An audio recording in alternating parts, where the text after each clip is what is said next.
I never expected that my first job would make me question whether I wanted to leave the house again. Turned 17 just a couple of months ago and decided it was time to get a job. Not just for some extra cash, but also to feel like I was doing something productive. My parents, of course, had mixed feelings. They wanted me to focus on school, but I was determined. Standing behind a counter all day,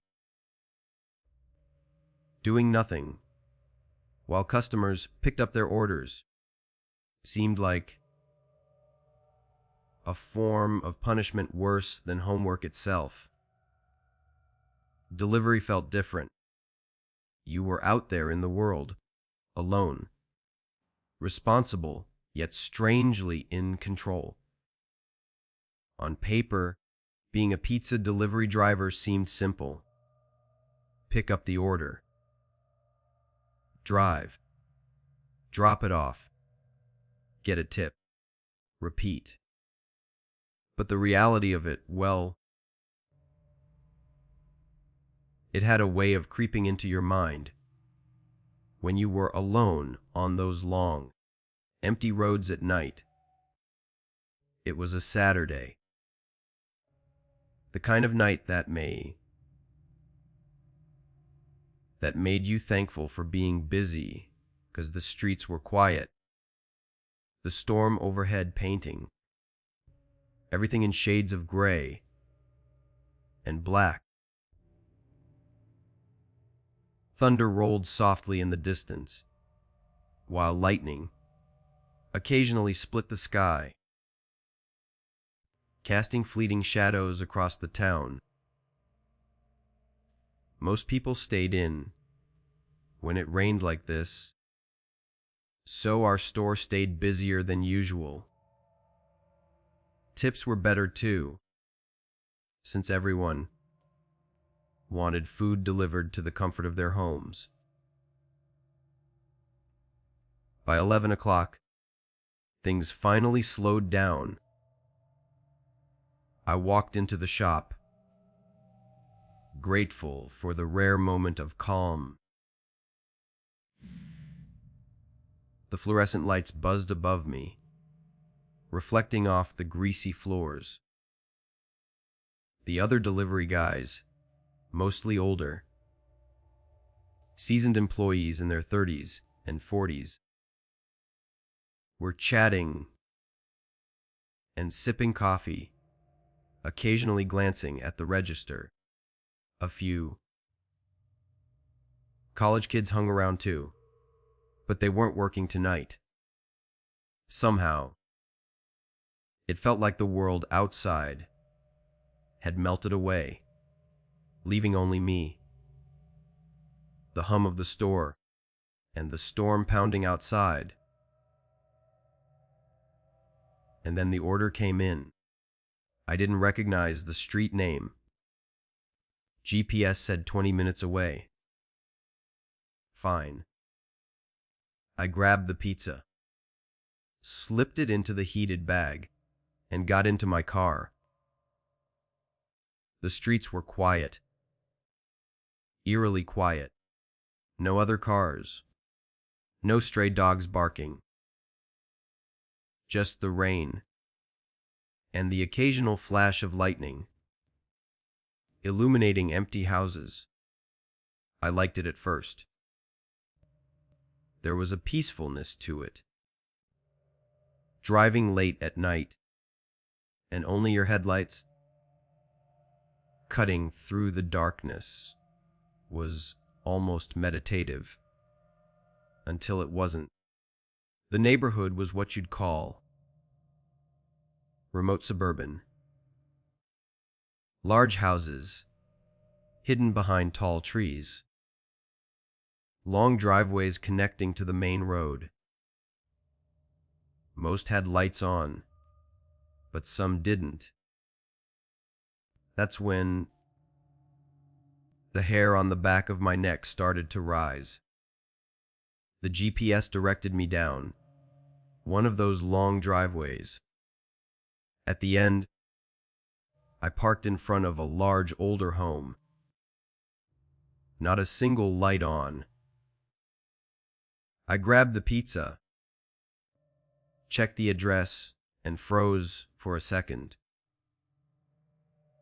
A curtain upstairs shifted. Someone was watching me.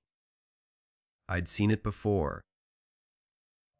People curious about who was delivering their dinner. But this time felt different. The house was dark. The figure upstairs was hidden in shadow.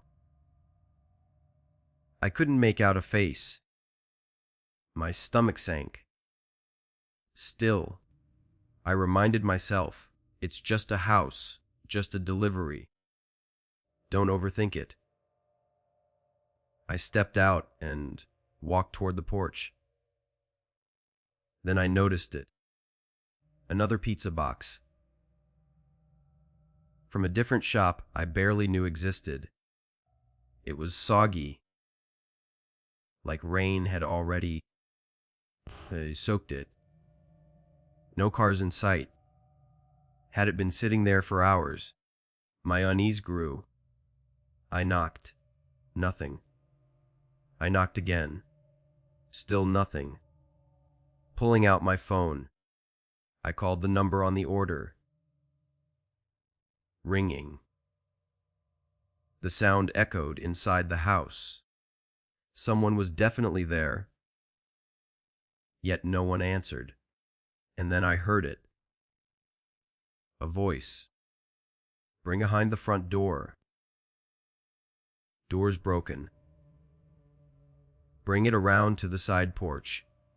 Harsh. Gravelly. Female. But something about it made me freeze. I hesitated.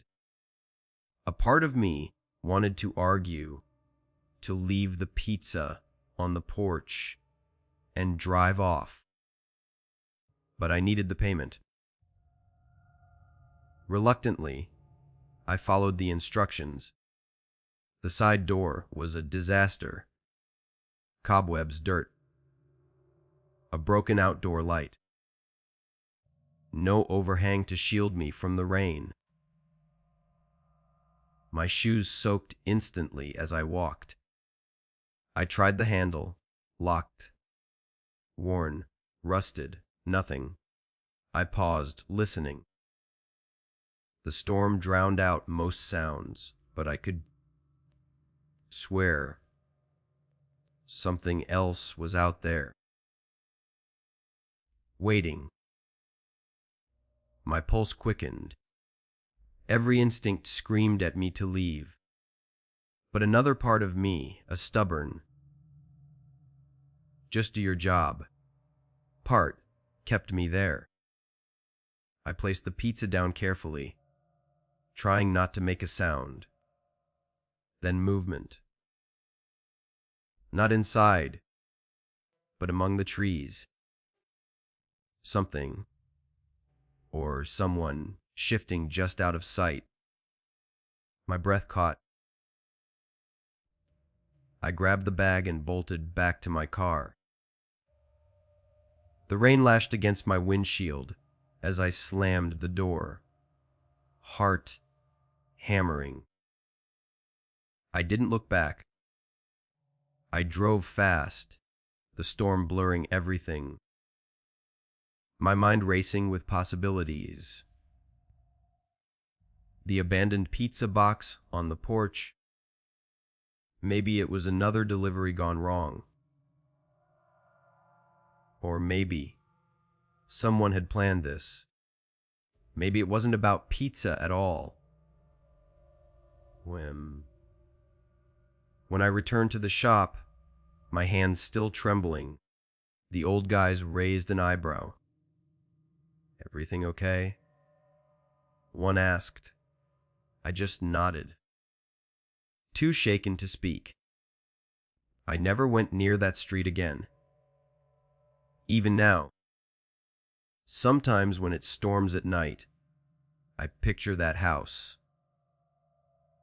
the dark windows, the movement in the trees, the voice calling me around to the side. I've delivered hundreds of pizzas since then, but nothing felt like that night, and I don't think it ever will. I had been on graveyard shifts for months by then, often trekking alone for hours to check campsites, clear trails, and ensure that the area remained safe. It was routine, monotonous, sometimes, but in a strange way, it also made me feel like I was part of something bigger, connected to nature, in a way most people would never understand. This particular night started like any other.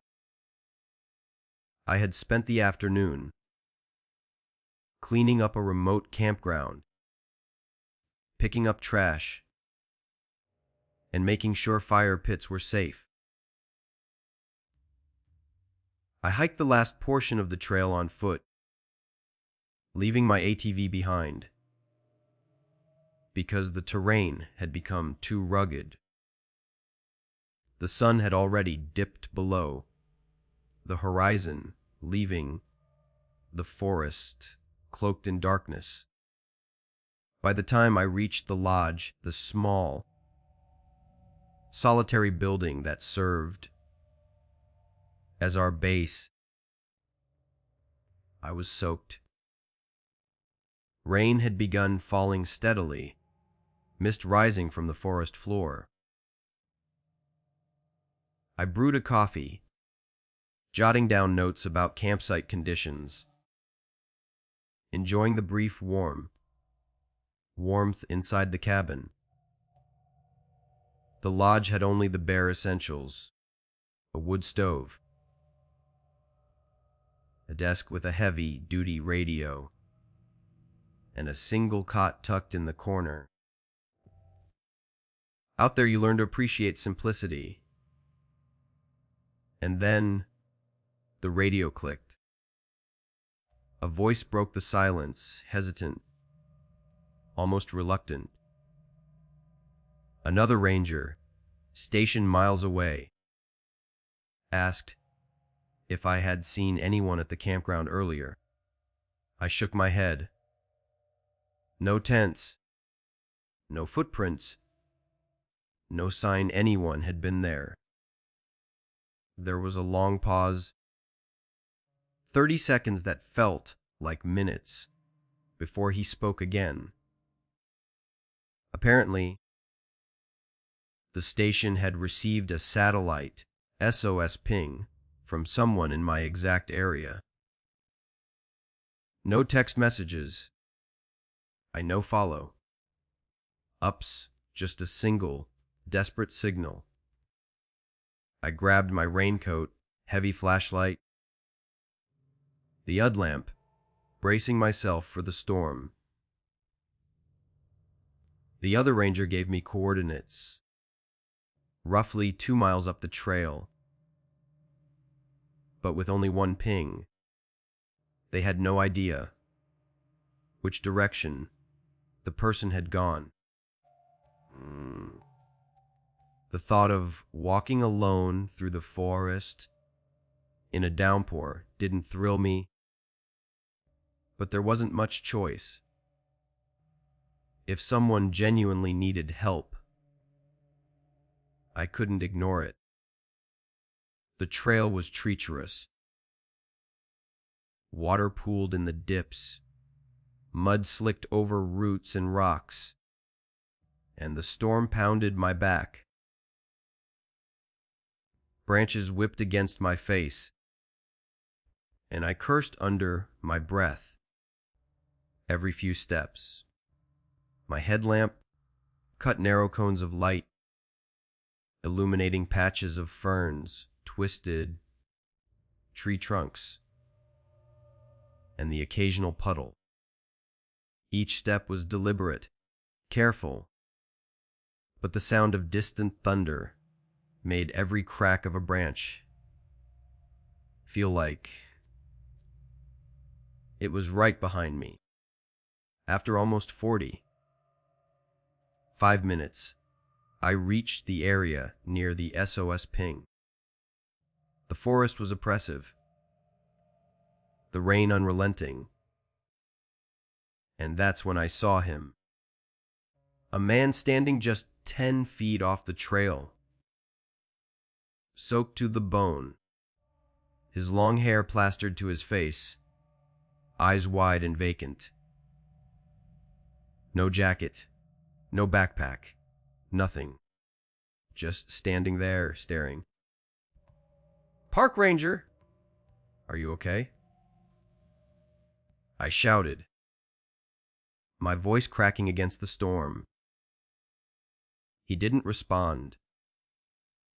He didn't even blink. My flashlight caught his eyes for a second, and I realized they weren't normal. They were dark, lifeless, but still intelligent.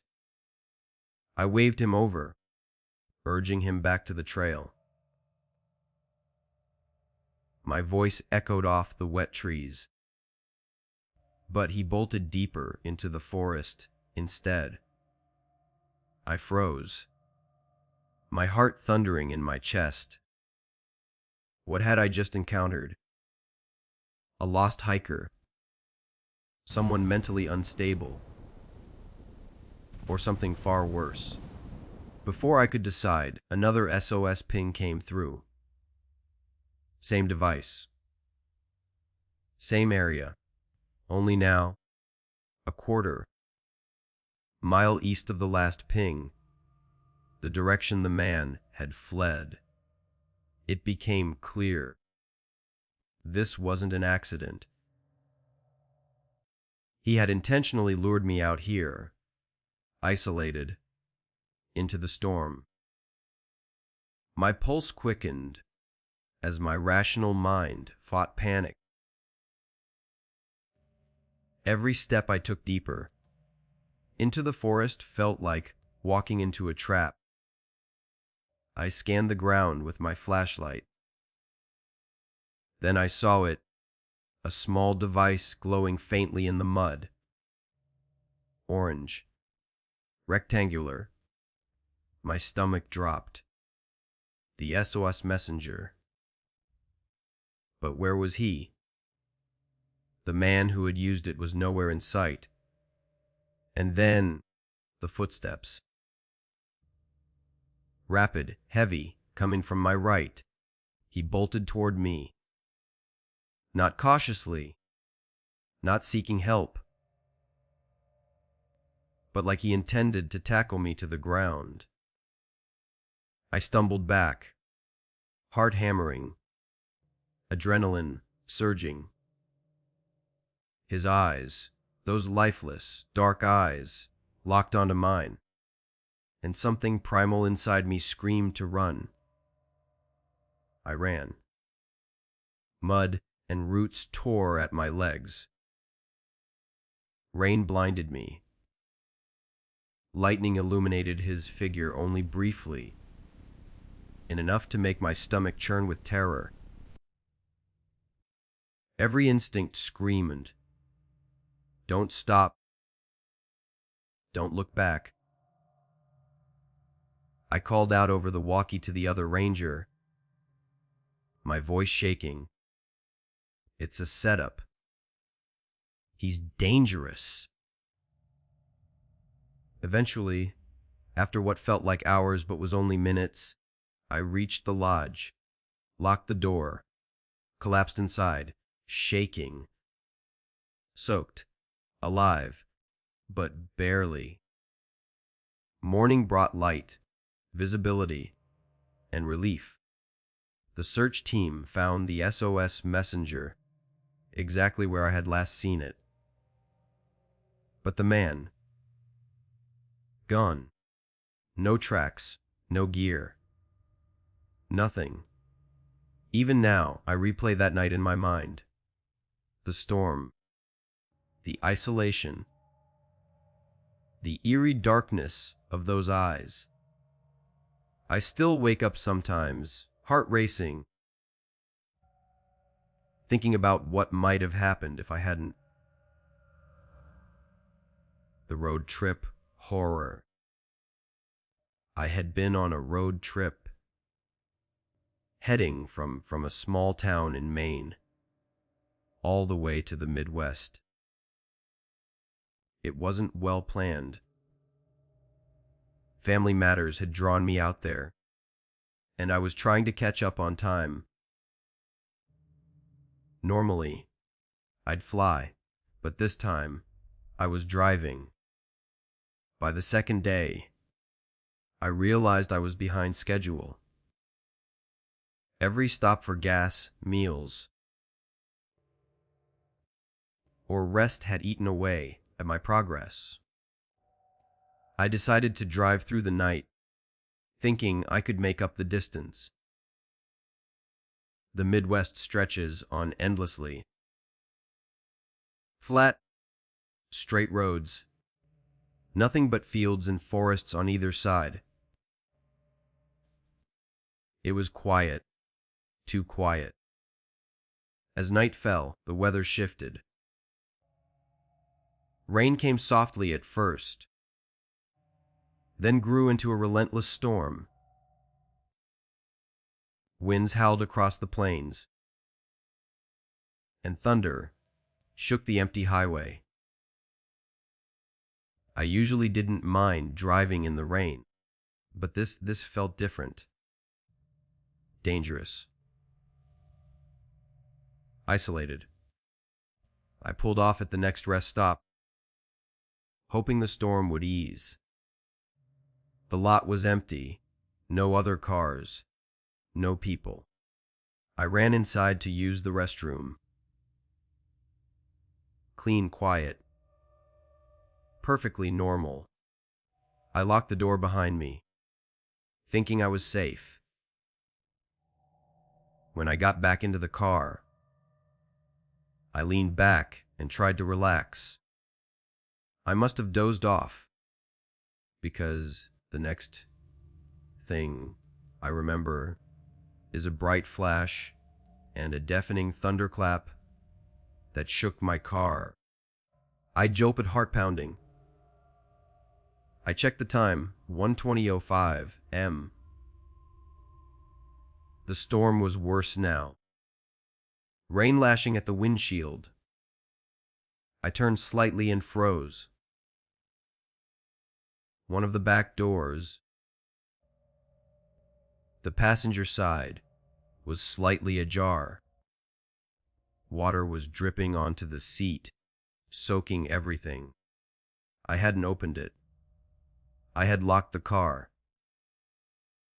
No one was in the rest stop.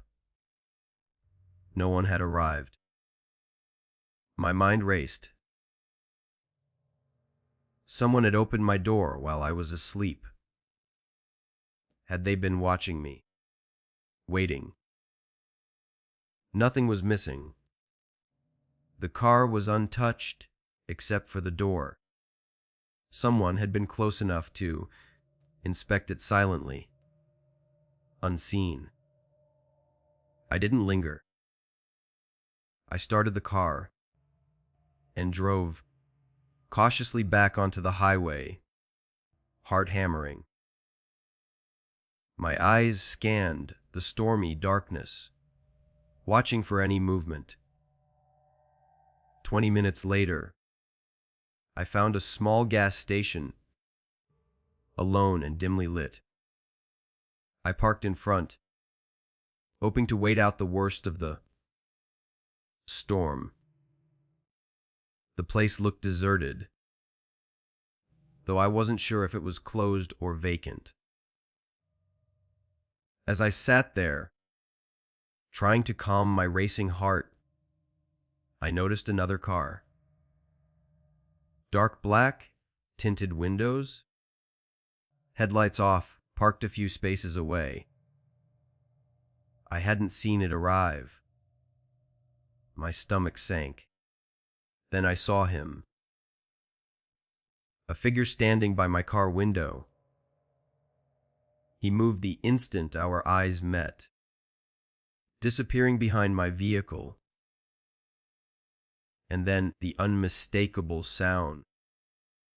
The back door handle rattling. Someone was trying to get in again. I slammed my doors and locked them, panic rising. The storm outside was relentless. But my fear was worse. My car felt like a fragile bubble against whatever was out there. Thumps against the trunk made my heart leap. Someone, or something, was testing my defenses, probing my car. I fumbled with the headlights, illuminating shadows that seemed to slink between the rain, smeared asphalt, and the foggy darkness beyond. I realized there was only one option: drive.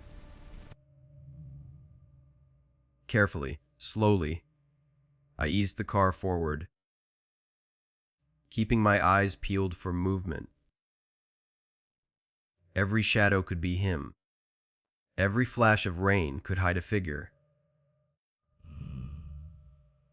I drove for nearly 2 hours, adrenaline keeping me alert, until I reached a small town. Safe for now. My hands shook as I checked the trunk. Scratches, dents, pry marks. Someone had tried to open it while I slept. I still don't know who he was, or why he had targeted me. Was it random? Or had he been following me since the storm began? All I knew was that I had narrowly escaped something. Something I can't explain. And even now, thinking about that night makes my pulse quicken.